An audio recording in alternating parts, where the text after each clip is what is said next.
সুধীমণ্ডলী, এবার আমি আজকের অনুষ্ঠানের সম্মানিত অতিথি বন্ধুরাষ্ট্র নেপালের মহামান্য রাষ্ট্রপতি সম্মাননীয়া বিদ্যা দেবী ভান্ডারীকে বক্তব্য প্রদানের জন্য বিনীত অনুরোধ জানাচ্ছি। Ladies and gentlemen, it is my privilege to invite today's guest of honor, the Right Honorable Bidya Devi Bhandari, President of the Federal Democratic Republic of Nepal, to deliver her speech. President of the Federal Democratic Republic of Nepal, ladies and gentlemen.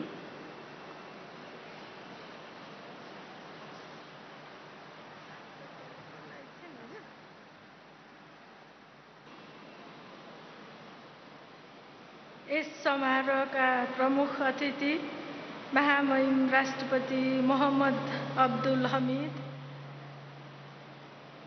Bangabandhu जन्म शतवार्षिकी समारोह समिति का अध्यक्ष महामहिम प्रधानमंत्री शेख हसीना, विशिष्ट अतिथिगण, भद्र महिला तथा सज्जन वृन्द, नमस्कार। सर्वप्रथम मलाई यो भव्य समारोहमा आफ्नो विचार राख्नको लागि आमन्त्रण गर्नुभएकोमा बंगबन्धु जन्म शतवार्षिकी समारोह समितिका अध्यक्षलाई म हार्दिक धन्यवाद व्यक्त गर्न चाहन्छु। बंगलादेश भ्रमणको लागि मलाई आमन्त्रण गर्नुभएकोमा बंगलादेशका महामहिम राष्ट्रपति मोहम्मद अब्दुल हमीदलाई म हार्दिक धन्यवाद ज्ञापन गर्न चाहन्छु।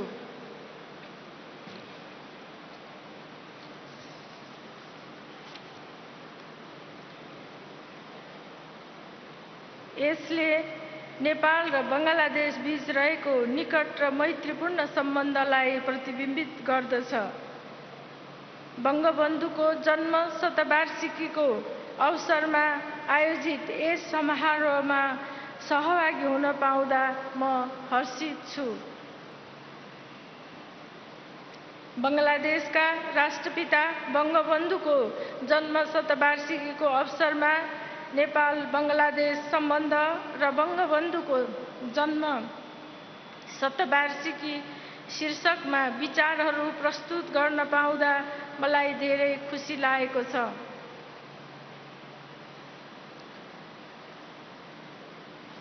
नेपालको राष्ट्रपतिको हैसियतले यो सुन्दर देशमा मेरो यो पहिलो भ्रमण हो। व्यक्तिगत भ्रमणका सिलसिलामा पहिले पनि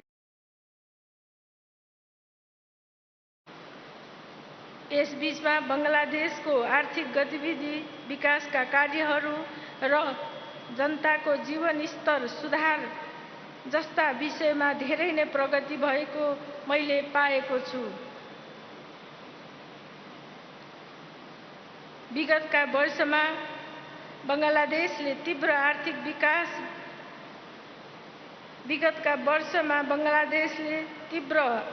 वृद्धि दर हासिल गरी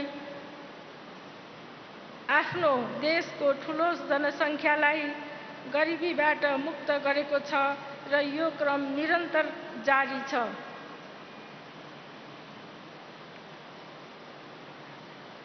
हाम्रो मित्र राष्ट्र र यहाँका जनताको जीवनमा यी सकारात्मक परिवर्तनहरू भएको देख्न पाउँदा मलाई खुसी लागेको छ।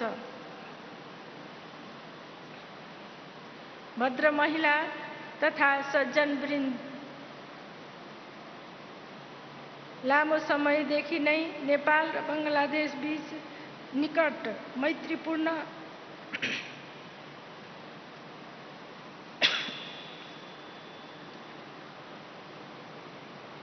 र सहयोगात्मक सम्बन्ध रहिआएको छ।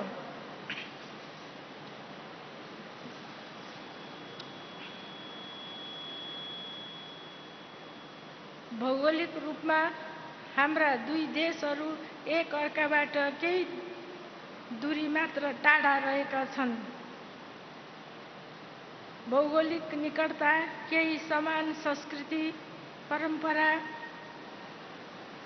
आपसी सहयोग र सद्भावले हाम्रो सम्बन्धलाई थप मजबुत बनाएको छ। 8 अप्रिल 1972 में कूटनीतिक सम्बन्ध स्थापना भएदेखि नै नेपाल बङ्गलादेश सम्बन्ध निरन्तर रूपमा अगाडि बढ्दै आएको छ।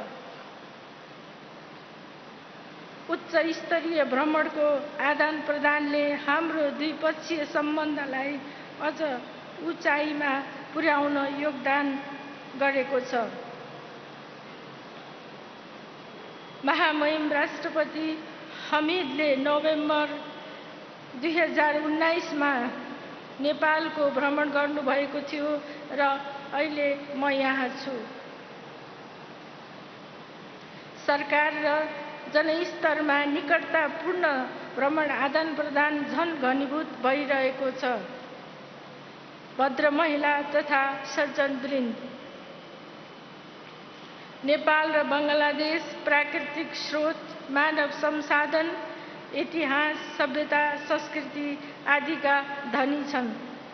हाम्रो विकासको धरातल रूपान्तरण गर्न तथा हाम्रा जनताका लागि समृद्धि र सुख प्राप्त गर्न यी अमूल्य साधनहरूको समुचित प्रयोग महत्त्वपूर्ण साबित हुनेछ।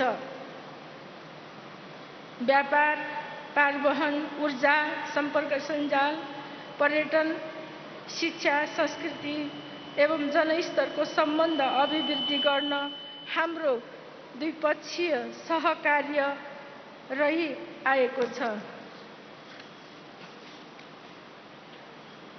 बहुपक्षीय मञ्चहरूमा आपसी समर्थन र सहयोगका माध्यमबाट हाम्रा दुई मुलुकका समान हितहरू प्रवर्धन गर्नका लागि पनि हामी उत्तिकै सक्रियतापूर्वक लागिरहेका छौँ।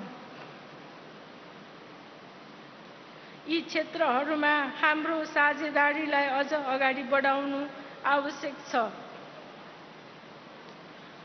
हाल मध्यम स्तरमा रहेको हाम्रो व्यापारलाई थप विस्तार गर्ने व्यापक सम्भावना रहेको छ।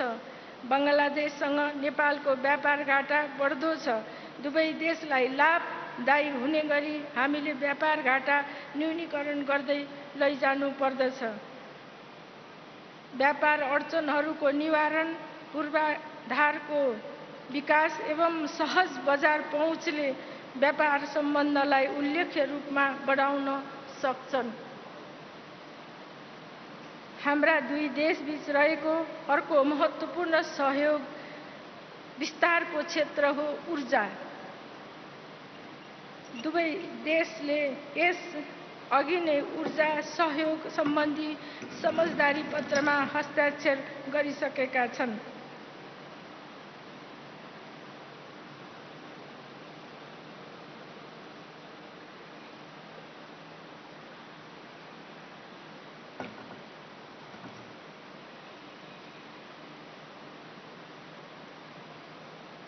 विकासको आवश्यकता परिपूर्ति गर्न नेपालको जलविद्युत र बङ्गलादेशको ग्यास, प्राकृतिक ग्यास महत्त्वपूर्ण साधन बन्न सक्छन्। ऊर्जा व्यापारका लागि हामीले नेपाल, बङ्गलादेश र भारतबीचको त्रिपक्षीय सहयोगलाई पनि सुदृढ बनाउनु आवश्यक रहेको छ। विशिष्ट अतिथिगण, हाम्रा दुई देशबीच सहज एवं व्यापक अन्तर्क्रिया र सहकार्यका लागि सम्पर्क सञ्जाल अत्यावश्यक छ। सम्पर्क सञ्जाल विस्तार गर्न काठमाडौँ, ढाका खण्डमा उडानहरू थप्न र बङ्गलादेशको सैदपुर एवं नेपालको विराटनगर जस्ता ठूला सहरहरूबीच हवाई सम्पर्क स्थापना गर्न सकिन्छ। त्यसैगरी भारत र बङ्गलादेशसँग नेपालका नदीहरूको आबद्धताबाट जलमार्ग विकास गर्न सहयोग पुग्छ। यसबाट सम्पर्क सञ्जालमा सुधार गर्न र यातायात एवं व्यापारको खर्च घटाउन सकिन्छ। सडक मार्गको स्तरोन्नति र रेल मार्गको विकास एवं तिनको आबद्धताले पनि यस प्रक्रियामा अर्थपूर्ण योगदान दिन सक्दछ। यस सन्दर्भमा बङ्गलादेशको रोहनपुरमा सामान भण्डारण गरी नेपाल रोहनपुरमा सामान भण्डारण गरी रेल पारवहनद्वारा द्विपक्षीय व्यापार प्रवर्धन गर्ने समझदारी प्रक्रिया अगाडि बढेको उल्लेख गर्न पाउँदा मलाई खुसी लागेको छ। दुवै देशको प्राकृतिक सौन्दर्य, ऐतिहासिक तथा पुरातात्विक क्षेत्रहरू एवं सांस्कृतिक सम्पदाहरूको सम्पन्नताको कारण नेपाल र बङ्गलादेशले पर्यटन क्षेत्रमा आपसी सहयोग विस्तार गरी अधिक लाभ लिन सक्दछ।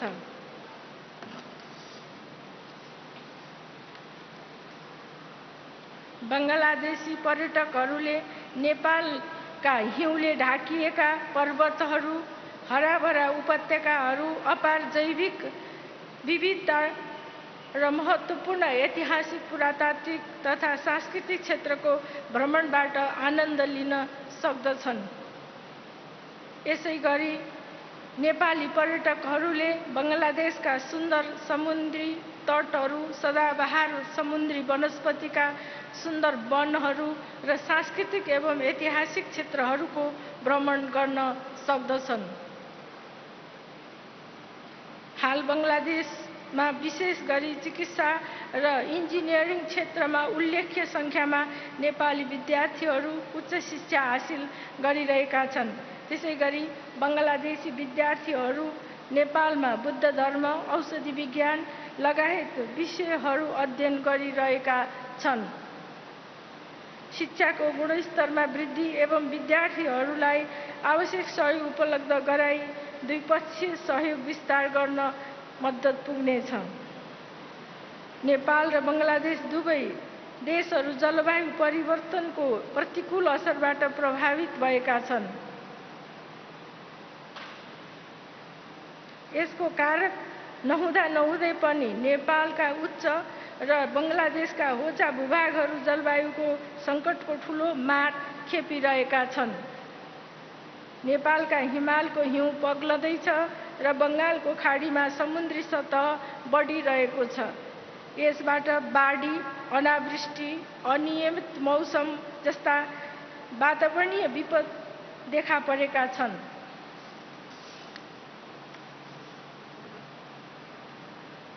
यो समस्या समाधान गर्न हामीले द्विपक्षीय सहकार्य सुदृढ पार्नुका साथै अन्तर्राष्ट्रिय सहयोग समेत परिचालन गर्नु आवश्यक छ। भद्र महिला तथा सज्जन वृन्द, बङ्गबन्धुको सोनार बङ्गलाको परिकल्पना अनुरूप बङ्गलादेशमा द्रुत गतिमा विकास भइरहेको थाहा पाउँदा मलाई धेरै खुसी लागेको छ। बङ्गलादेशलाई सुन्दर र समृद्ध बनाउने राष्ट्रपिता बङ्गबन्धुको सपना साकार तुल्याउन महामहिम राष्ट्रपति अब्दुल हमिदको परिपक्व मार्गदर्शनको म प्रशंसा गर्न चाहन्छु।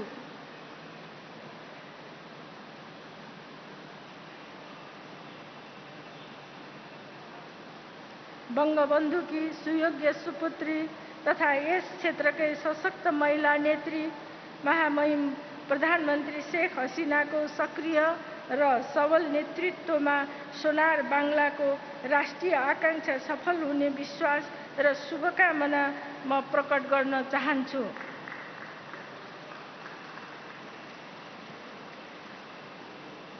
निकट मित्रका हैसियतमा नेपालले बङ्गलादेशको निरन्तर आर्थिक प्रगति र विकास देख्न चाहन्छ। बङ्गबन्धुको जन्म शतवार्षिकी मनाउँदै गर्दा बङ्गलादेशको राष्ट्र निर्माण प्रक्रियामा उहाँको योगदानका लागि बङ्गलादेशी जनताको निरन्तर उन्नति नै उपयुक्त सम्मान हो भन्ने मलाई लाग्दछ। उहाँले आफ्नो युवा अवस्थादेखि नै बङ्गलादेशको राष्ट्रिय स्वतन्त्रता आन्दोलनको अगुवाई गर्नुभयो। उहाँ एक आकर्षक नेता, कुशल सङ्गठक, दृढ र साहसी व्यक्तित्व एवं स्वतन्त्रताका लागि सशक्त योद्धा हुनुहुन्थ्यो। मेरो देशमा पनि नेपाल सरकारले आफ्ना सम्पूर्ण प्रयासहरू समृद्ध नेपाल, सुखी नेपालीको साझा राष्ट्रिय आकांक्षा हासिल गर्न केन्द्रित गरेको छ। हाम्रो अनवरत प्रयासबाट नेपालले छिटै मध्यम आय भएको मुलुकका रूपमा स्तर उन्नति गर्नेछ। हाम्रा प्रयासहरू नेपाललाई विकसित र समृद्ध बनाउने दिशामा केन्द्रित बनेका छन्। यसरी नेपाल र बङ्गलादेशको विकास प्रयासबाट समग्र दक्षिण एसियाकै सामाजिक आर्थिक उन्नतिमा योगदान पुग्ने मैले विश्वास लिएको छु। बङ्गबन्धुको अनवरत सङ्घर्षले नै बङ्गलादेशको जन्म भएको हो। उहाँले यसका लागि अविचलित नेतृत्व एवं अविश्रान्त कार्य गर्नुभएको थियो। उहाँको योगदानको कदर गर्दै अल पार्टिज स्टुडेन्ट्स एक्सन कमिटीले सन् 1969 मा उहाँलाई बङ्गबन्धुको सम्मानपूर्ण उपाधि दियो। समग्र बङ्गलादेशले यसलाई तत्कालै ग्रहण गर्यो। बङ्गाली भाषासँग बङ्गबन्धुको गहिरो माया र आदर थियो। उहाँ सबै बङ्गलादेशी जनताको साथ र सहयोगबाट बङ्गाली भाषाको संरक्षण र सम्वर्धनका निम्ति उदाहरणीय भूमिका खेल्ने अग्रज व्यक्तित्व हुनुहुन्थ्यो। कमजोर, दबिएका, गरिब र समस्यामा परेका नागरिकहरूप्रति उहाँको अगाध करुणाका बारेमा पनि हामीले धेरै सुनेका छौँ। एक उत्कृष्ट वक्ता, संगठक र योद्धाका रूपमा बङ्गबन्धुले बङ्गलादेशका जनताको मन जित्नुभयो, जनताको हृदयमा स्थान बनाउन सफल हुनुभयो र नयाँ देश बनाउने महान लक्ष्य प्राप्त गर्नुभयो। उहाँ यस क्षेत्रकै सम्मानित नेता हुनुहुन्छ।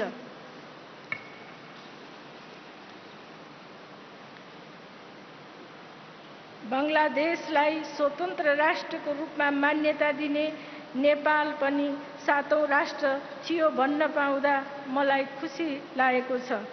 स्वतन्त्रता पश्चात बङ्गबन्धुले राष्ट्रका लागि गर्नुभएको छोटो नेतृत्वको समयमा उहाँले बङ्गलादेशको पहुँच अन्तर्राष्ट्रिय समुदाय माझ विस्तार गर्नुभयो।